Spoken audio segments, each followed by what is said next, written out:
I don't know how the accountants at Home Depot do it. You reserve an amount, so if you sell $100, Right. you reserve a certain amount for returns and warranty and whatever else. Their amount out of $100 must be like $75. That's the only way Home Depot makes money. So her other husband, Jim, you want that metal piece replaced on your sink, he'll like try to take the old one and put it back in the new one's box and like try to return that 20 years after. Yeah, borderline. It's like, that's theft almost. Almost, exactly. Or maybe it is. Yeah, but they're like, just got this thing. I don't know why it won't close right. Yeah, he'll for sure like return parts from like that he takes out. Anyway.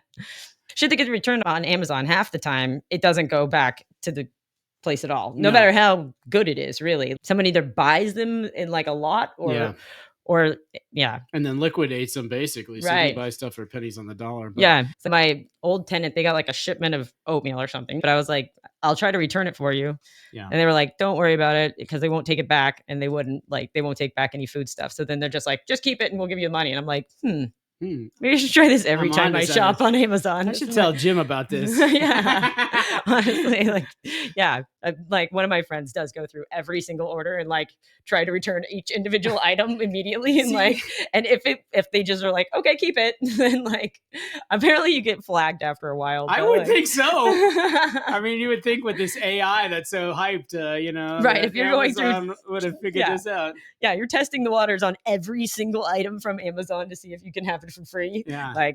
But if you're Marshalls, I that was going both ways in my head. So part of me says like, there's no way they're like, they get this return from Marshalls.com, especially the online, right? You take it back to the store, like what they pull it out and they make sure that there's no rips and tears and blah, blah, blah. And then they repackage it and re-put it back. Oh, so the part of me says, no way they do that. The other part of me says, well, if I were Marshalls, I'd take every return, stick it on a hanger and put it back out in the shop. Yeah. And if somebody comes up to you and is like, hey, there's a tear or a stain or whatever, like, okay, I'll chuck that. Right. Or you just give them a discount a lot of times. Like I find something wrong, like oftentimes you'll get like lipstick on a shirt or whatever. Yeah. And I'll be like, look at this. And they're like, you want 15% off? And I'm like, yes, I do. Hell yeah, I do. Yeah. So now I go in there and I'm like, it's the obvious. No. I don't, but at least you don't, but somebody's running around putting lipstick stains on the blouses so they can. Yeah. Speaking of that word blouse I just used, that in our office, there was a majority of people at a meeting I was at who didn't know what the word blouse meant. What? Yeah. How do you not know what it means? What is a blouse? Describe that.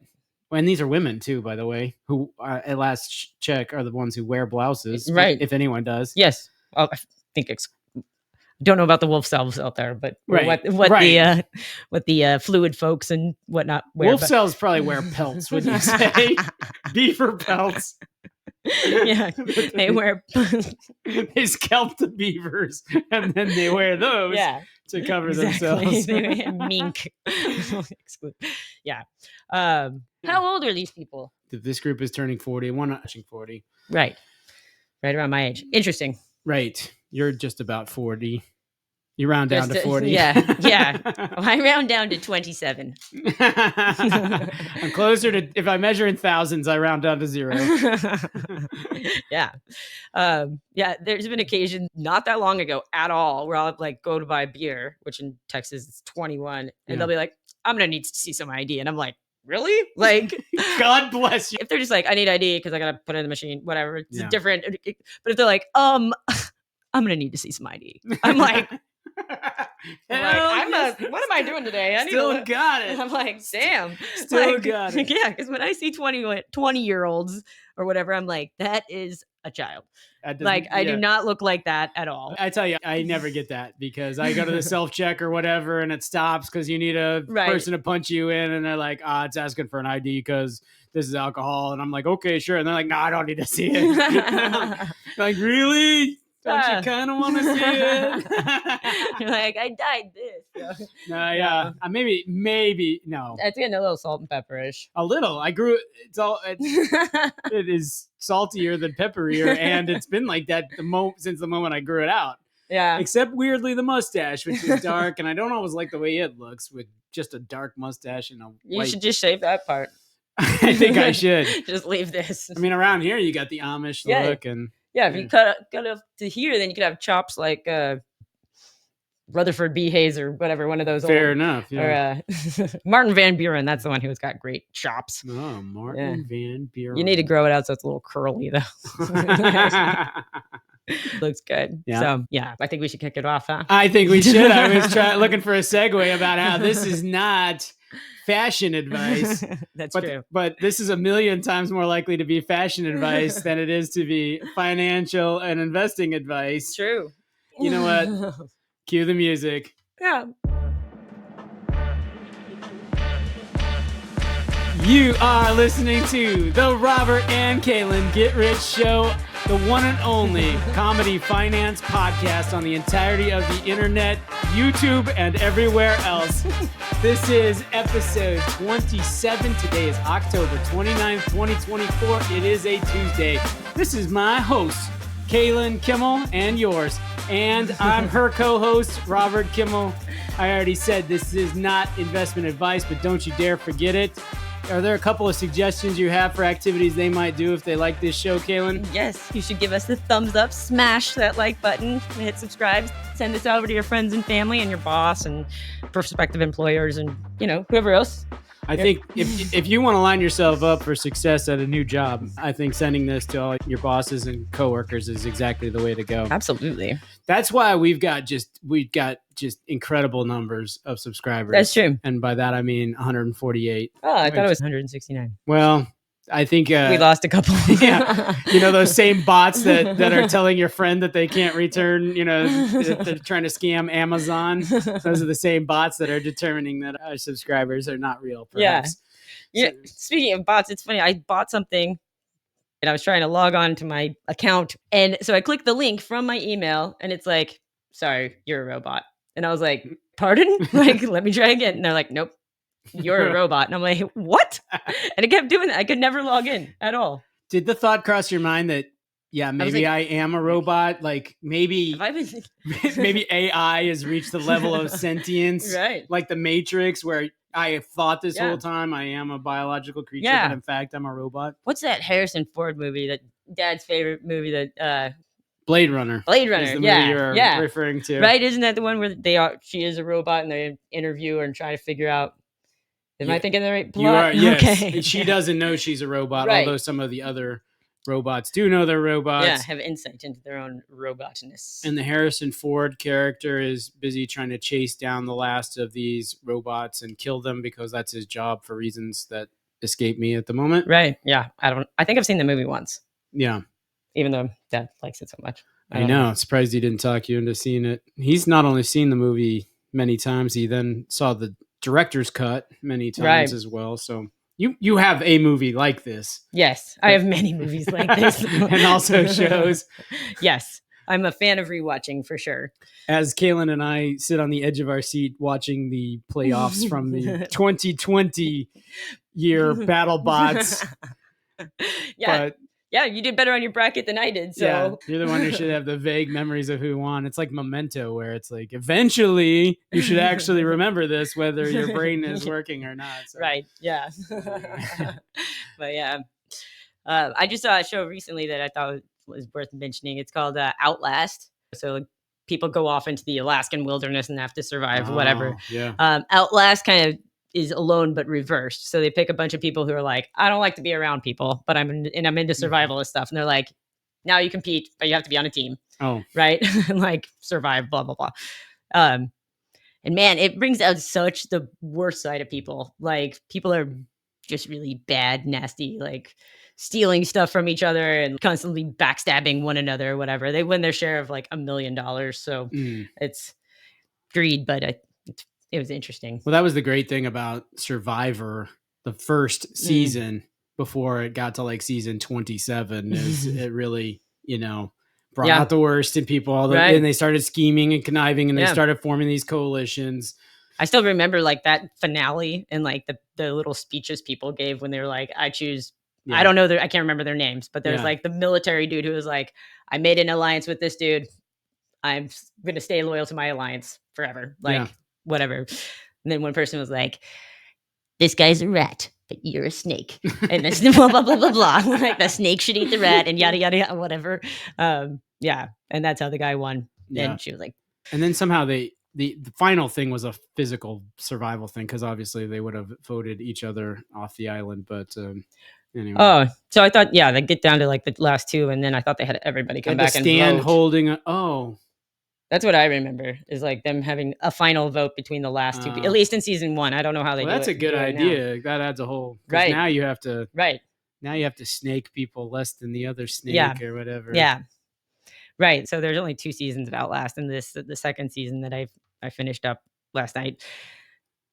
The team that won, I was like, man, I really hope these guys don't win, because they like they'd been like on the same team the whole time with this other guy who was starting to like get a little bit sick, and they get the news that they're going to start their final challenge in 2 days, and they don't tell the dude, and they're like, dude, you're really sick, we think you should go home, like we're just really worried about you. Like they just totally betrayed him, and like he leaves going like, man, they just really care about me. And I'm like, oh man, ugh. Wow, have you been? Yeah, I'm like, geez, this is dirty. And it's because they didn't want to split the $1 million 3 ways, and those 2 guys won. That's amazing. Yeah. Wow. Which is, yeah. And the producers are like freaking in love with this. They could not have written this up any better. Amazing. Yeah, I mean, like I feel like they were trying to get those guys to not win, because they picked the final challenge that was like kind of designed for the other team. Yeah. Like they were like, I think this is a compass. Like literally that's what they said when they pulled out a compass from the box. They had a map and a compass, and they like had to figure out how to navigate. They were like, I think that's what it is. What do you think? Like, and so they had to navigate this route, and then they had to start a fire with like the bow and whatever. Yeah. These are skills that these guys do not have. The other team could have like easily kicked their ass, but between skills and like the backstabbing on, I thought you meant loan. No. Like a home loan or something. No. So, yeah. Anyway, that show is very interesting. Like, because those, you don't know how long you're going to be out there. You have like 10 supplies. Yeah. Whatever. And but it's interesting, like the people who do super well, like if you get lucky with like building your environment, you are able to catch food really quickly. Yeah. If there's not enough of a challenge, people go home. They just really fast. Like if you're starving, if you can't figure out how to light your fire, you have no shelter, and you're not getting food, you're gone in like 2 days. Yeah. But the next people to leave are all the people that like do the best. Like one guy had so much time, he like made a boat, like just out of wood that he found, and like figured out a way, and he like goes canoeing, and he's like, I'm going to go home now. I'm done. Because I could stay out here forever. And I'm like, you could still stay out here for a while and win the $1 million. I know. You're so bored. You're going to turn down $1 million. Wow. Yeah. You made a boat. Like make some other shit. Like, haven't you ever seen Gilligan's Island? You can make like a radio out of coconut shells and stuff. Like, yeah. Come on. Yeah. How hard is this? Right. I mean, it does look like it's brutal. Yeah. Yeah. And the 10 things you get, you pick those, because I remember in Survivor, like people pick their things, and so like, of course, like, I'm gonna bring a Bible, and I'm gonna bring another guy's gonna bring my old Houston Rockets jersey, and you're like, folks are idiots. If you guys win, I'm done with the show. Exactly. You're not. Yeah. So you do get to pick your 10 things on a loan. On Outlast, they give you a set of things, right? Like, since it's like a compass that you may or may not recognize as being a compass. That's not one of the things they give you right away, for sure. But like they give like the team a hatchet, or whatever. Okay. So you can build your shelter, cut down wood, da da da da da. That's a pretty handy thing to have out in the wilderness. Yes. A flint is always included, which that's like starting a fire with a flint. I once lost $100 to a Boy Scout. I was like, you cannot start a fire with that flint and steel.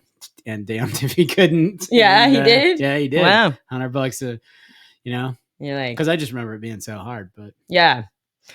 But if you have the right, like, it's not obvious. You can make sparks come off flint and steel, no problem. But it's then has to land in this thing as an ember, right? And then you have to get it to burn, right? Your little bird's nest that you built. So cotton ball. Yeah. So that sounds absolutely brutal. Yeah. Speaking of brutal, we've been brutalizing the market. Oh yeah. I hope you're telling the truth. I don't know if I'm telling the truth. Oh, we are up. I almost thought that said 48%. Look at today's game. We're up $48. Yeah, today. $200 today. No, that's total. Oh, today. Oh, yeah. So clearly this portfolio is just swingy as hell, basically. But you remember we shorted Admentum? Yeah. which has been a great decision. You can see that these numbers on top are negative, but our numbers are positive percentages. Yeah. Man, Yahoo, what's the deal? Like, get your shit together. Is this working? Yeah, I even reloaded everything to make sure it was Yeah, right, and 'cause so that it doesn't look basically right. looks right. I don't know. Well, let me tell you, your IPO has Yeah. been great. Yeah. The Denison Mines option is still really strong. That's awesome. True is our hero. Yeah. Chewy is a solid contributor. The Uh-oh. silly pharmaceutical stocks from around the world, Yeah. not the best way to invest. Right. But those are the free ones. Eagle Pharmaceuticals is down 55% today. Damn. Which is only $90, which means that our $1,000 investment was already down to like $180. Yeah. So that is brutal. Yeah. Very Kalyn investment. But maybe to be fair, I did get that. Those were free ones from Robinhood. Yeah. So Robinhood, not the best picker of free stocks to hand out, maybe. But maybe they're very good at picking out free stocks and not giving you the stuff that actually earns money. Yeah. So yeah, maybe you could take them back as a return. And see. Anyway, it was free, so I mean, I guess I can't really. I want my money back here. Yeah. On this free stock. Yeah. Evidently, your best approach would have been to immediately sell the free stock. Right. Absolutely. Yeah. Get your $5. Yeah. Oh, well. But hey, I think we're also learning if you just hang in there, some of these stories turn on. I mean, look at Reddit. There was a day we would never in a million years would have imagined that it would return 18%. Right. So, yeah, it has been really up and down. Man, that's it. Yeah, just hold on to it forever. That's my methodology, basically. We're going to see how many of these end up in the total loss column like Chicken Soup for the sole entertainment. Yeah. We'll see. Yeah. But, what matters is, did you beat the market? Yeah. This is the S&P? Yeah, this is the S&P 500 baseline. Man. So we were a little above zero. They're a little below 10%. Yeah. So S&P is totally crushed. They're doing better than us. Performance. They're doing substantially better. Yeah. I think I've been forgetting to buy lots. So that would draw down the average a little bit. I haven't bought a share lot since July 12th, 2024. Wow. Oops. Oopsies. So I got to remember to do that. Yeah. Yes. Well, it would be. Can we retrospectively buy them? Can we change the date? I don't know. I guess I could go look up what the prices were on that day. I mean, yeah. Not if it's going to be a lot of work, but. This is how the friends are doing. Short answer, friends are doing terribly. Pulte Homes, worst pick in a matter of 2 weeks. Wow. It is down 10%. Yeah. Oh, man. Yeah. Wow. I don't know. So how is Fannie Mae doing? I didn't look at that one specifically on ours. I wonder if this the Pulte Homes is related to like the same thing. Fannie Mae up 2% lifetime. I'm not sharing, but it's down 4% today, but up 2% lifetime. Yeah. This is the one that people think is a bet on a Trump presidency. Right. So I don't know how to interpret that exactly. Well, it's getting up close to zero, back close to zero. Right. So no one knows what's going to happen still. Who knows what Trump said or did that made people less convinced that Fannie Mae. I can't do the Trump accent. I keep wanting to do it, but Oh. You're much better at it than me. Wow. What I told them you're fired. You give these people their home loan money back or you're fired. I'm closing, by the way, like what was just a terrible podcast report. And I opened this up and I'm like, these slides are just, from my consulting days, it's like, oh my God, so many issues. No, it was stuff like they had a stacked bar. It was like, I'd pretend the question is, how many podcasts have you listened to in the past week? Right. 1, 2, 3, 4, 5 plus. Here's the stack bar. Average 3.5. And you're like, you can't average when the top category is 5 plus. Yeah. There's people in there watching 72 podcasts this last week. And that average is up from the same survey question we asked a quarter ago. Yeah. And you're like, right. And it's like, are you actually counting like the number that people put in, and you're just grouping together everything greater than 5? Man, I hope so. I hope I can give that guy credit that he managed to do that. Yeah. But, when you're managing consultants or making slides and stuff like this, you learn really quick that you're going to see it all. But that math stuff doesn't begin to touch on the formatting stuff. I mean, one piece of it was all pie charts. Yeah. And you ever see these reports where the pie chart doesn't quite match the, you get the variables backwards or something. Right, so you're right. like, of people who answered yes to this question, 42% are men and 58% are, and it's like, no, I want to know men average this and women average that, not, Right. Yeah. I really love data visualization. That's one of my favorite things. Yeah. Like that and space allocation. Right. So Pretty what fits in your good-looking. trunk and what would look good on a bar graph. Right. So I make a really nice dashboard is what I'm getting at. Like, Either way. So like, yeah, but it's amazing to me how many people like just do not understand what analytics are going to be useful at all, or like how to convey information, even simple information. It's like a line graph for like how many people said yes and no. I'm like, why would you have it doesn't we're not showing things like whatever. This is the use of a pie chart. Yeah, exactly. But the number of slides in this deck that were one stacked bar chart, one stacked bar. Yeah. I hate those. Like, there's another way to do. Kalyn, there's something definitely in the genetics from the not wanting to buy stuff off the wish list to not needing to spend every penny we make on crap from China. Like, we're the weird ones. So right. The people who actually know how to make a visually appealing slide, you're the oddball, not the other people. So yeah, I do realize how nerdy I sound in conversation when I'm like, I really love data visualization. Like, so you put that on your dating profile online.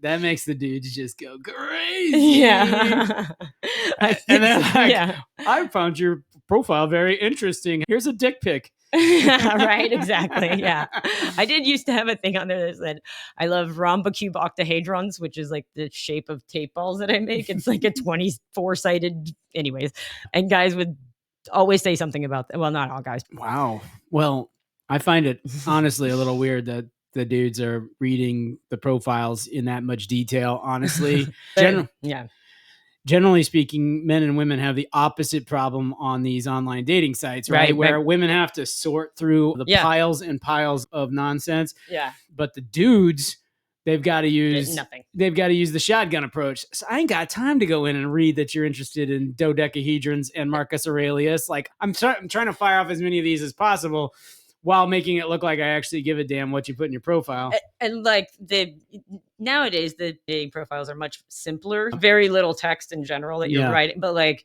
back in the old days when I had an OkCupid profile, you could just write paragraphs about yourself. And I would get so many matches. I would get between 50 and 100 matches a day. Yeah. And they're emails, right? So I can't actually dedicate that much time. I have to come up with really stupid criteria to get rid of people, basically. So yeah, you use the wrong done. Then goodbye. Like, and so you better come up with something to say about my profile. If you just say like, hi, see ya.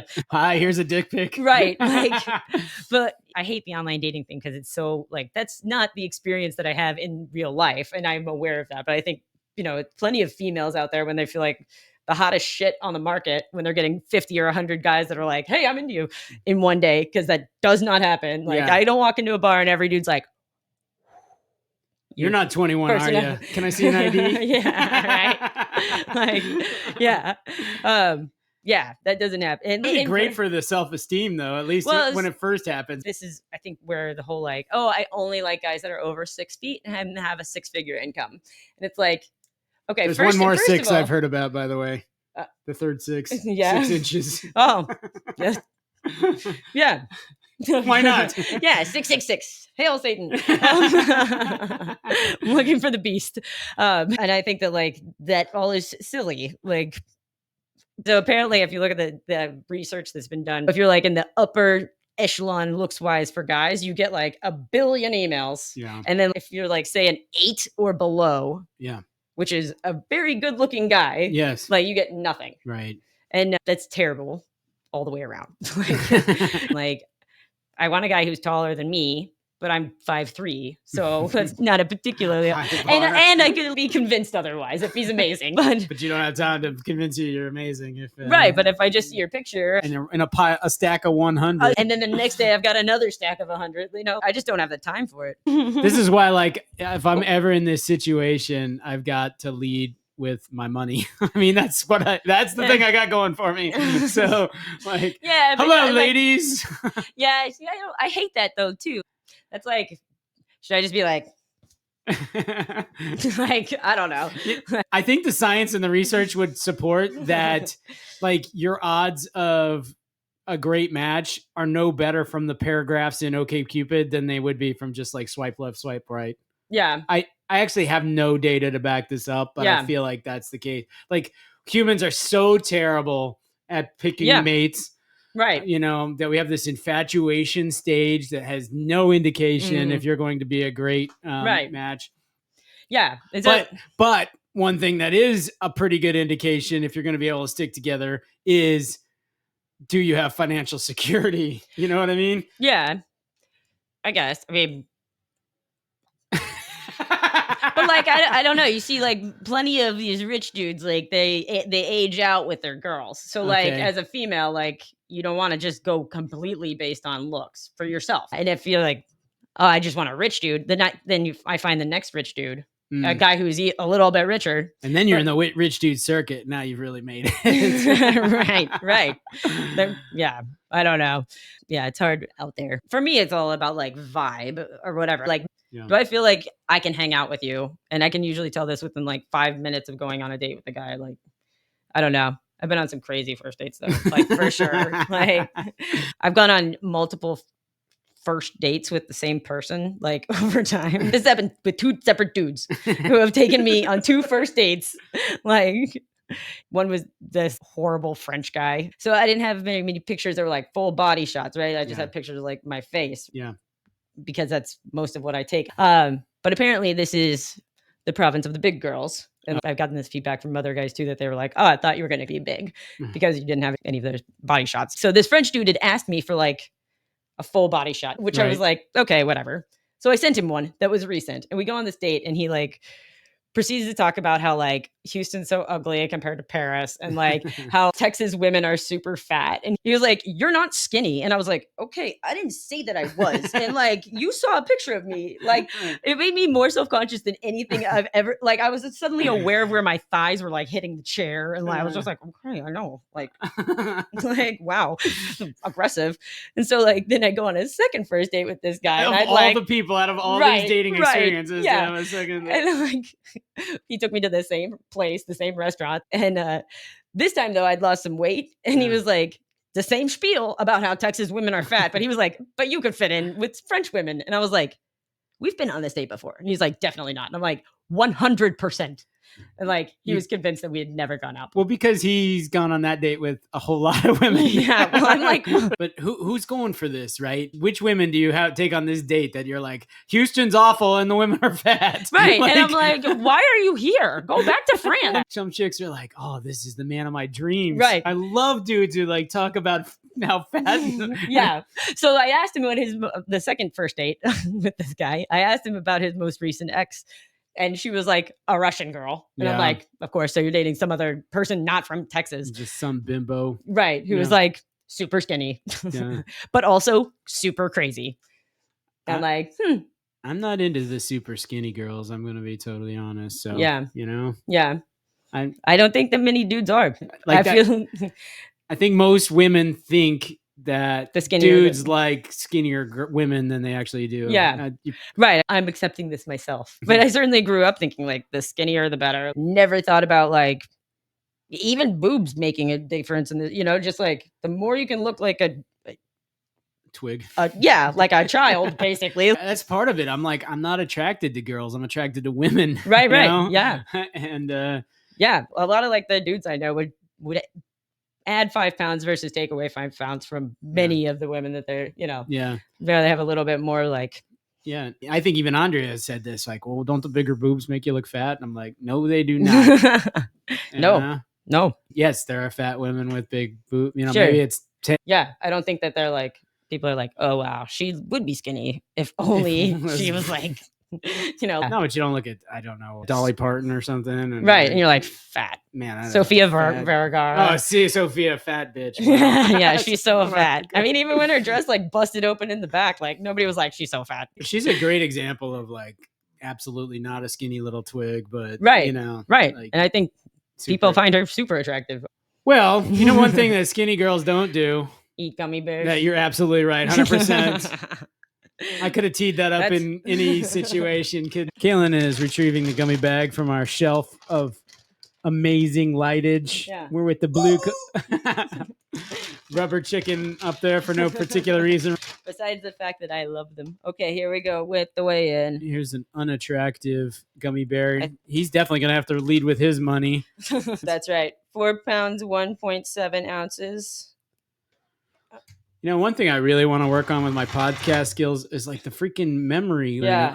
I feel like just, I'm getting worse with that with age. I'm just bad at like it makes the guys who can do it, like, because I watch these finance podcasts and stuff like that, and they can remember all manner of stuff. And I'd be like, oh, yeah, let me remind myself what XYZ, you know. I don't write that shit down, then I will never remember. And even when I do, it's like now I'm searching for my notes. Yeah. But, right. This is a problem for me also. Here you go. All right, I'm up. Yeah. I don't want to have my to-do list exclusively on my phone, but then I end up with like 25 pieces of paper spread out over everywhere that have like part of the to-do list, and I'll eventually like gather them together and make a master list. But then I'm like, this is too much shit. Like I'm overwhelmed. Like, forget. I got a feeling we're gonna break under 4 pounds today. Oh. Well, we're at 4 pounds exactly now. I gotta say, this is a freaking awesome gummy bear. I would suggest this gummy bear to anybody who likes gummy bears. Highly recommend, everybody. And listen, the people from Tree Sugar Freaks or Gummy Bear Guy, listen, open invitation, okay? You want to come on this podcast? We would love a sponsor. Yeah. Or just a guest. Yeah, for real. Or anybody to even listen to us at all. No, I'm just kidding. One of my favorite things about this is that it's trademarked as the world's largest gummy bear, and it's like 100% not the world's largest gummy bear. Not at all. There's like a 27-pound gummy, which I can't even imagine how big that thing. I mean, it's 5 times this. Maybe we'll celebrate our 100th episode or something by buying the 25-pound gummy bear. Oh my god! It's gotta be like the size of this, like a coffee table. Like, how on earth do you eat that? Like, even if it's a really good gummy bear like this one, like 25 pounds of gummy thing. You're going to be passing that on to your children, honestly. We need like a gummy bear Roth IRA. Yeah, or you need to go to some like 5th grade graduation or something and like, here's what I'm bringing for these kids to all eat and get sick off of. It's hard for me to imagine a more disgusting thought than what that 25-pound gummy bear is going to look like after a 5th grade graduation party. Yeah. Nothing like this. It'll look much worse. Like after those grubby 5th graders put their fingers on it. Right. Come back and take bites. Yeah, gross. Moms are not going to be like, oh, Junior, you got to cut off a piece. Use the knife. You know, like, forget it. Yeah, totally. Yeah. Not that we're like using a knife. You were talking about the it being branded as the world's largest gummy bear. False advertising. Well, from now on, we're going to have to start calling it the 4-pound gummy bear. Yeah. 3 pounds, 14 ounces. 3 pounds, 2 ounces. So we just ate. Did we just eat? No. 2 ounces or so? Yeah, 2.5. Once again, the riveting gummy bear math that everybody loves. I keep getting feedback. I like that this has everybody's favorite segment. Yeah, I'm sure. This icon kind of looks like the Pringles guy's like cousin or something. Yeah. Well, Pringles guy, love child with the Monopoly guy. That's true. Yeah. He's got the hat and like, they had a monocle. But does he have a monocle for real?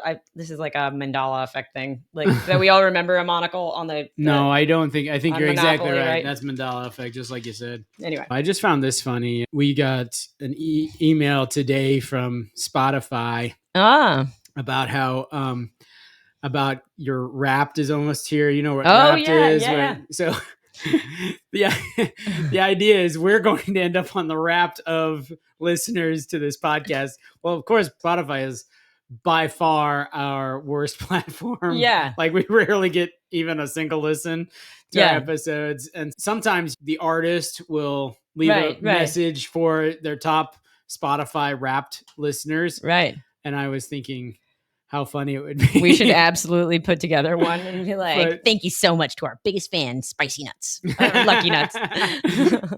Hey, listen, We know you're not out there, you're not listening, but we want to thank you. Yeah, you are our first supporter. We'll never forget you. I don't even know.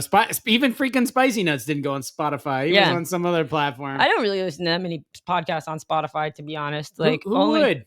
Only if they take them off of Apple Podcasts will I make myself transition to Spotify. I don't like the way that Spotify does my podcast either. Like it has, I think, the same feature basically that you've talked about with Apple Podcasts. Like, here's your favorite mix that you listen to every single day. And then here's this podcast you listened to one time for 5 minutes a year and a half ago. Yeah. And then there's the What We're Loving, which is just stuff that I would never listen to in a million years. You know, like Call Her Daddy. I'd be like, okay, great. Thanks, Apple. You know, good job on the profiling. You know? Right. So, Spotify's a mystery to me. Like sometimes you'll play your playlist, you know, my favorite rock songs playlist, and you're doing other things, and then you'll be like, I don't remember putting Rush on my playlist. Yeah. And the Smart Shuffle.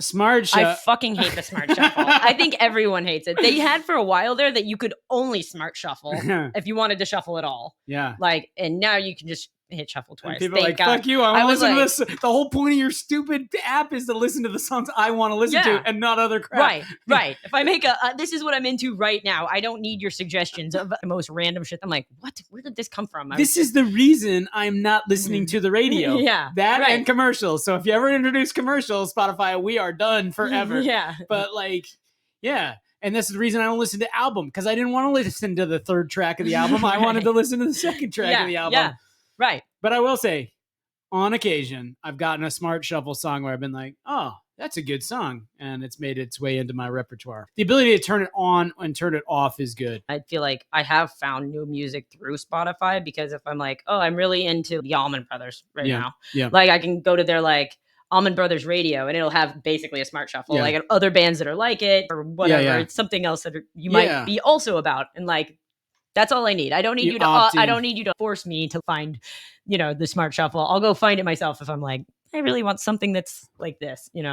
When you said Allman Brothers, you meant Megan Thee Stallion. Yes. Okay. Megan Thee Stallion. Because I'm like, we've got to appeal to a younger audience here, Kalyn. We've already talked about how we wear blouses and the 40-year-olds are taking over. That's true. You've seen that Pepsi commercial / Gladiator 2 that has Megan Thee Stallion? I have not. Basically it's a very jiggly now I don't know where your eyes are drawn to in this frame here, but it's to her eyes. Of course. Who looks anywhere else? Her crown or her bling. I watch her mouth move. I'm trying to understand what she's saying. Yeah, and I don't know. I look at that, even that shot, and I'm like, wow. Goodness. This is not something you could imagine on TV. I don't know. Right. 20 years ago. Now, Sofia Vergara, like you said, was already jiggling all over our screens. Well, but I forgot to share that, so nobody's going to get to see Megan Thee Stallion's cleavage. But I'll add a little screenshot of it. We've learned how to do that. Yeah. 1% better every single week. Hopefully this sounds better. Yeah. And we have blue lights, a rubber chicken. Yeah. I mean, could you ask for more? So there's a J-Lo song called Booty. Oh. And I cannot believe that's on television. I know that's not your area, but she does quite a bit of jiggling in very, very little clothing. And Iggy's in it too. So there's two girls' butts rubbing up against each other. It's. I mean, I'm not a butt man, but I like what I'm hearing. I could see getting into this. I mean, I was like, my God. I mean, it's just the way of the world these days, I guess. I remember when they banned Baby It's Cold Outside from the Christmas radio channels because he's kind of skeevy and kind of like trying to keep her in, and then that was the same year that Wet Ass Pussy was the top hit, and so there's a stand-up comedian who's like reading the Baby It's Cold Outside and she doesn't want to leave and and then he's like, now here's the song. And like the lyrics to that thing is like, goodness, I know. And like if Snoop Dogg's any guide, she'll be like the host of the Olympics in 8 years. I just saw him on a Family Feud episode. Him and his family were on like a special episode. How did Snoop Dogg become Bill Cosby? But not creepy though. But He credits Tupac for him and his wife getting married. Which that's not the easiest wife job in the world either. Like, I think you accept that there's cheating going on and stuff. I mean, he's pretty flagrant about it. Yeah. When Dr. Dre and his wife got divorced and she was like, he's hit me before. I'm like, oh, really? Because he talks about smacking bitches in this song from like 95. Like, no kidding. You kind of knew what you were signing up for. Oh, that's all I'm saying. Yeah. Anyway. I'll bet Snoop Dogg also makes his wife purchase all the Christmas presents for his mother. He's just like, Martha, hit me up with the Christmas gifts. First of all, I'm hanging out with hoes and bitches. Yeah, now like Martha Stewart. Like Martha. The famous show. Smoking ganja. And yeah. now you go buy Christmas presents. I've seen him once at a festival, and he has his uncles that come on stage or whatever, and they're like in hot pink suits, and they just like walk, like dance around. They do nothing besides just like, and then they'll like throw pot out to the crowd. It's yeah. Wow. Speaking of rough, so I wanted to show you this investor letter. So this is a guy I follow. He runs this hedge fund. His name is Harris Kupperman. He's the guy who got me into uranium. And also I've made a couple other investments following him. Remember when I was talking about like a concentrated portfolio? Mm-hmm. He has 5 themes, right? And each of those themes has 1 or 2 positions in it. So highly concentrated. So I'd like you to look at this chart, and I'd like you to take a wild ass guess when I started investing in the things that Harris Kupperman recommended. Like here he is, 161% return in 2020, 181 in 2021. Then quarter 1 comes around, and I'm finally like, all right, I'm investing in uranium. I'm in. Sold. You've convinced me, Harris Kupperman. Exactly. Man. So I have not invested in his fund, but I read this because it talks about here's the things I'm invested in, right? You cherry pick from there. Yeah, he doesn't reveal all his positions. And I know I'm a little late, so I'm not going to make 181% return, but if I make half that, of course I'm delighted, right? Right. But anyway, so I just read it these days to be like, all right, has Harris Kupperman given up on uranium? Yeah. Has he given up on Valaris, which is another position I'm in? Yeah. You know? What is Valaris? Well, they make the multi-billion-dollar boats that go out and drill deep sea oil wells. Oh. And supposedly at some point here, somebody's going to dig another deep sea oil well. Yeah. So when he got in, he was like, I'm paying for the share about 10% the value of the boats. Mm-hmm. So they could like melt the boats down and sell them and sell the scrap metal. And I would make money on this thing. Yeah. So I'm like, hell yeah, I'm in. Damn it. If that's not my worst performing position, 34% down or something, like uranium's crushing it, only down 6% or something. I dedicate an inordinate amount of my life to learning about uranium and what people are saying about uranium this week. Yeah. You just made a gesture that indicated to me you might want to talk about some topic or other on your page there. Yeah. So we can do a little quiz on the alphabet stock. So Kalyn looked up every single letter stock ticker. So we started with A, Agilent, and then last week, inexplicably, you went on and talked about B, Barnes Group. Yeah, I got a wild hair, I guess. Yeah. Anyways, so C. Well, I know it's not Costco. No, it's not. CompuServe is got it. Yes, no. It's a 1980s CompuServe. Retailer of what did CompuServe I don't do? even know. I'm not 100% sure. All right, I never went there. I'm gonna have to go look up CompuServe. Was it a retailer? I don't know. I know the business, but I can't think of what it is now. I'm always thinking there might be a little like AOL, but CompuServe, like the AOL days. All certainly. Right, yeah, it is definitely from that time period. But, yeah, whatever it is, they're out of business, and they're not the letter C on the stock ticker. Citigroup. Oh, yeah, sure, I should have known that. All right, D. This one's hard, or to me it was. But this is hard. Deutsche Bank. Dominion Energy. Oh, sure, okay. All right. E. Not Edison, I don't suppose. Which would be another utility. ENISPA. ENISPA. Yeah. Yeah. You can look it up. Oh yeah, SPA is like saying corp in the US. So any is an oil industry company, Ah. evidently. Stock ticker E. Yeah. All right. F. Ford. That's right. G. Well, it's not GM. Nope. It's not General Mills. Nope. It's not General Electric. Nope. Does it have a general involved? It has part of a general involved. Genzyme. Genpact Limited.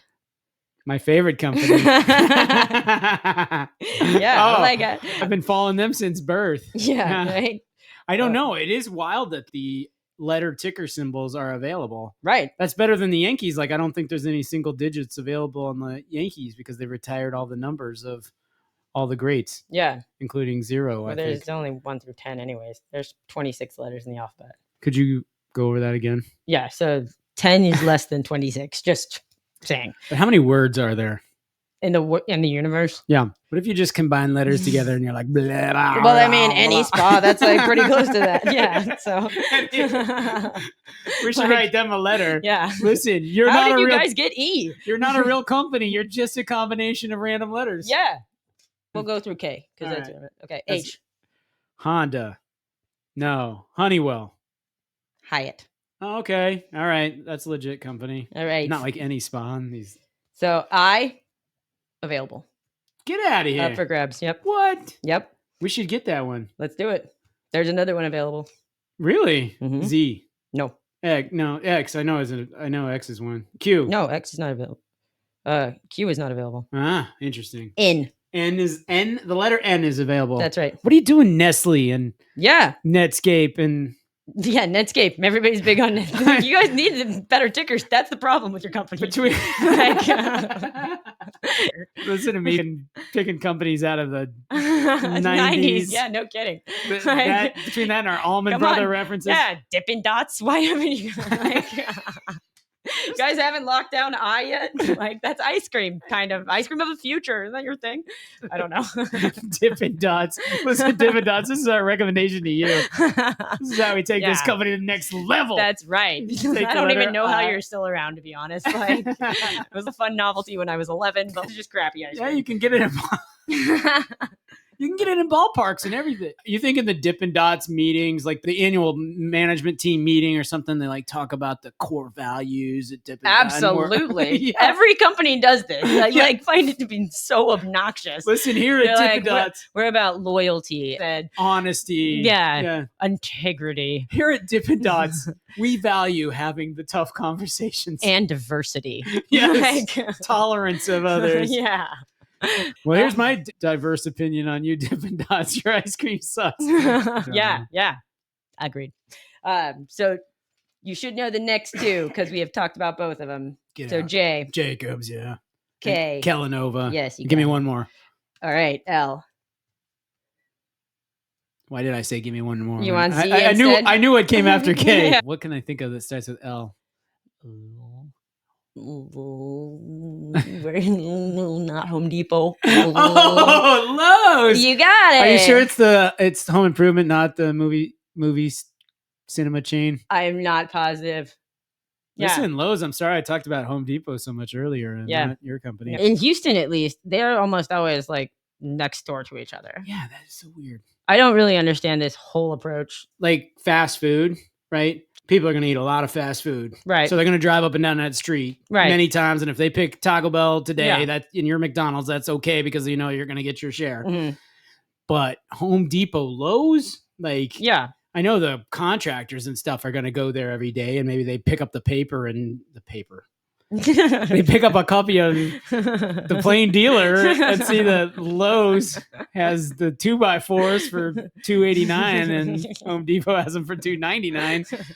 You know? Yeah. I don't even know if Lowe's and Home Depot have a circular or whatever. Have some. I don't even know if there are circulars anymore. Honestly, they come to your house. I throw them away. You know what goes in the trash the fastest is when you get the pack of coupons. Yeah. You got one today. I threw it away. I did open it up and go through, and there was nothing of any value. No. Well, because I don't need storm windows, and I don't need a lawyer. One of my friends is married to a lawyer, and she likes to tell me how he's a doctor. because it's a Juris Doctorate that they get. And I'm like, first of all, like, you don't even have a PhD, which like I feel like is already like nobody when they're like, oh, I'm dating a doctor. Nobody's talking about like it's the Ross and Rachel thing, the paleontologist. They're like, oh yeah, you're a doctor. Like that's legit. But 90s reference number 17 for this podcast. Right? No kidding. Friends. Like, we're talking about Friends. A show that hasn't been on air in 20 years. Yeah. But yeah, my legit doctor friend was dating a PhD in music composition. And I don't know, had a complex. So he would give her a hard time saying that he was a real doctor because he had a PhD and that's older than an MD, like in terms of when they started giving out this degree, whatever. And I was like, you're talking to an anesthesiologist right now about how she's not a doctor. If you're in a public space and someone like, is there a doctor in the house? If you run over there and like, I could write you a little concerto real quick. Do you understand I know you're choking, but like. Do you know in the Middle Ages in France, they named yeah, right? I know you're choking, but let me tell you about the history of hoods and mortarboards to graduation ceremonies. Right, exactly. And a lawyer, it's even more ridiculous for them to be like, well, he technically is doctor. I'm like, technically, you also go by Esquire? Like, are you one of those douchebags? Anyways, like. Esquire, I thought, well, here's 90s reference number 18. Bill and Ted's Excellent Adventure. Oh, yeah. Bill Esquire. Fantastic. Yeah. I don't have it out for all lawyers. Like, I think a lot of lawyers are great and you need them. We need lawyers. I even think the ambulance chasers play a necessary role, albeit I think it's a really terrible and slimy way they do it. Like, if you're a trucking company that doesn't keep your trucks in order and you hire drivers that are terrible and they hurt and kill people, that trucking company should get killed. We should kill every one of you motherfuckers. You fuckers are dead. At this trucking company. No, they should get sued, right? It's a totally legit lawsuit. Right. Well, the very same lawyer then who, like the trucking, if you reach this reasonable, like you break a bone or something, or you get whiplash, like, they should pay the medical bills. Let's reach a reasonable number, 25 or 50 grand. Okay. If you're the lawyer then pushing for 500 grand, you've crossed over to being scammy. Oh, I see what you did. Oh. Yeah. So this scam of the week is kind of throwback. So you remember when we went to the Vatican? Well, you went more recently than with me, but we also went to the Vatican. There's a big... You and I went to the Vatican together? Yes. We did. You and me. Yeah. The Vatican. Yes. The big place in Rome. That's true. When we went backpacking through Europe. Oh. We flew out of Rome. Boy. We definitely went to the Vatican. All my memories of that trip. You're so Spain. Right. Yeah, being hot and miserable. And to this day, I'm like, people are like, I want to go to Spain. I'm like, nah. Did you know that Houston is on the same latitude line as Baghdad? I did not know that. Spain is on like the same latitude line as like New York or something. Yeah, exactly. Yeah, I knew that it's a lot higher over there. I mean, I guess the Mediterranean makes it. I don't know what makes it so damn warm there. Yeah, right. I do remember going to the speaking of gladiators, I do remember going to the Colosseum with you. Yeah. Yeah. I highly recommend Rome, but I recommend going to the Italian countryside even more than Rome. But you got to do both. There's a lot to see in Rome. Yeah. And part of it is the Vatican. They have a sculpture there that's called, I don't know how you say this, Laocoon. So this is the background for the scam. It's based on this myth about this guy who throws stuff at the Trojan horse, right? And like they catch him. And so then his punishment is that he has to watch his sons be killed and then he's eaten by snakes for eternity. This is some punishment for throwing things at the Trojan horse. Yeah, I know. Lord have mercy. Yeah. Because wait, which phase is this? Was this when we didn't know the Trojan horse was full of Athenians or like we didn't know the Trojan horse was bad and he got in trouble for throwing things at the Trojan horse? I don't, or after? I'm not sure. I don't even know who this pissed off so bad. Like, was it like, how were the gods involved with the Trojan horse to begin with? Like, I wouldn't think they were really at all. Yeah. And this, I mean, you're being eaten by snakes for eternity. God. Anyway. So yeah, I mean, pretty rough. All right. Like, but that's not the scam. So this is a sculpture of that scene, right? So it's a guy covered in snakes. And anyway, so this sculpture was found in like the 16th century, right? When Michelangelo was like hitting the scene. And at that time, Romans were super about like shit from the Roman Empire, like thousands of years old sculptures and stuff. And so the really good artists, Michelangelo and Donatello are known to do this, would make fake ones. Yeah. And so this one shows up. Michelangelo's like the first dude on the scene, and it happens to have an arm that's broken off. And so they have a contest to see who can make like the best replacement. Michelangelo enters, loses, and but then he like makes one anyways. And 400 years later, they find the original.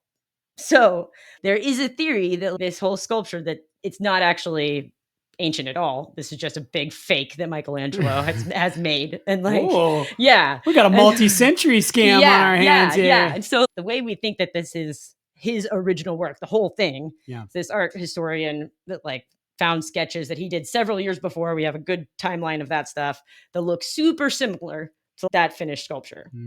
And he fought tooth and nail with the winner of that prize for how the arm should be. The arm's super contorted because he's being eaten by snakes and tortured, and so he's very full of pain there.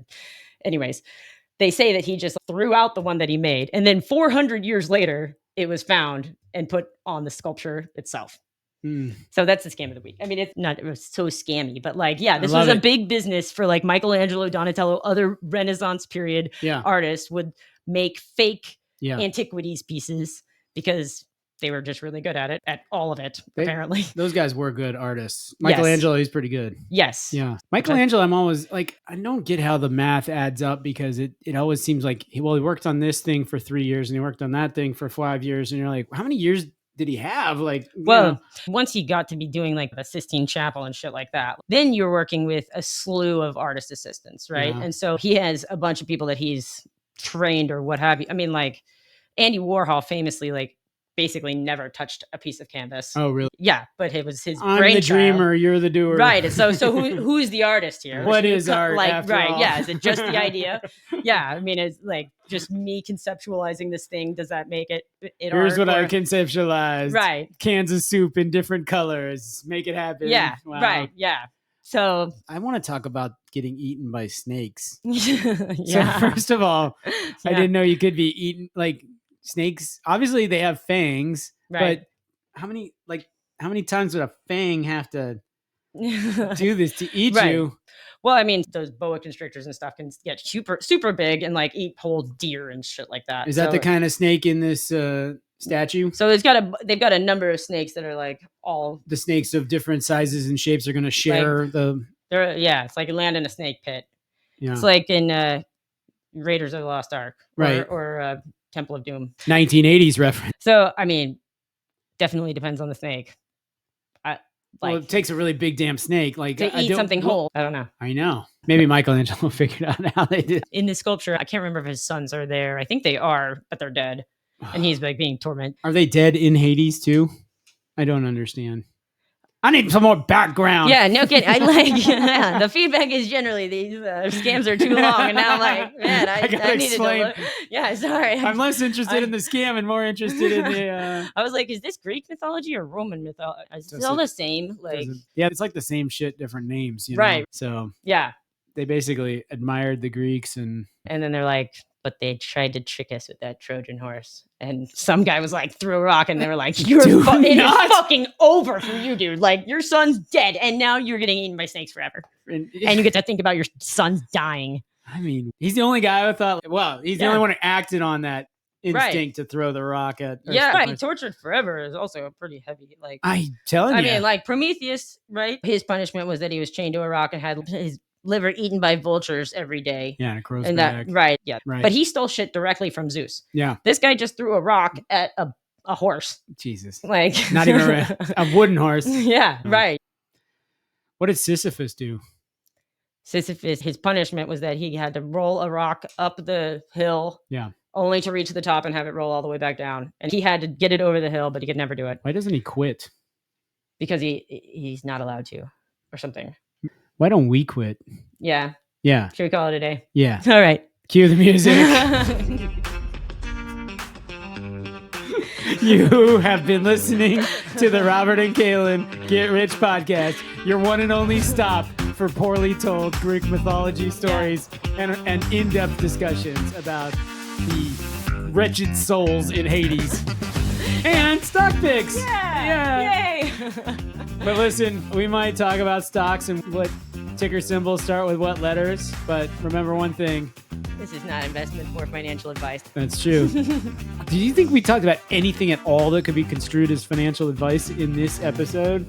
I said to hold on to things for a long time. Right. Hold on to your stock. Good point. If you listen to Harris Kupperman on a podcast, do so with caution. I'm here to tell you.